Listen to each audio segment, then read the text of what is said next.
لیکن کچھ لوگ جنہوں نے دین کے اوپر بہت سارے الزامات لگائے، لیکن ایک بات انہوں نے بڑی اچھی کی ہے، وہ کہتے ہیں کہ امی عائشہ ہماری ماں نہیں ہے۔ میں نے کہا کہ بھائی ہم کہتے بھی کب ہیں کہ عائشہ تمہاری ماں ہے؟ تم قرآن تو کھولو، اللہ نے قرآن کے اندر یہ کہا ہے کہ عائشہ مومنوں کی ماں ہے۔ اگر میں کسی بدبخت کو یہ کہوں کہ عائشہ تیری ماں ہے تو اس سے تو یہ سمجھ میں آئے گا کہ یہ مومن ہے، یہ مومن نہیں ہے۔ میں کسی کافر کو مومن کیسے کہہ سکتا ہوں؟ اللہ نے قرآن میں کہا کہ مومنوں کی ماں عائشہ ہے۔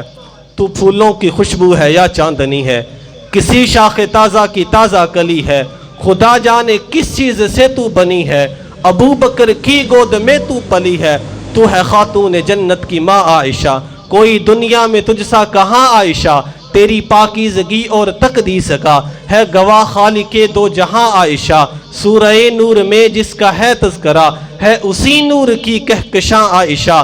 رب نے قرآن میں خود بتایا ہمیں، ہم سبھی مومنوں کی ہے ماں عائشہ، تیرے حجرے کی عظمت کا کیا ذکر ہو، خود گواہ ہے مکین و مکاں عائشہ، حجرہ آقا نے چھوڑا نہیں آپ کا، بھیج دی رب نے جنت وہاں عائشہ۔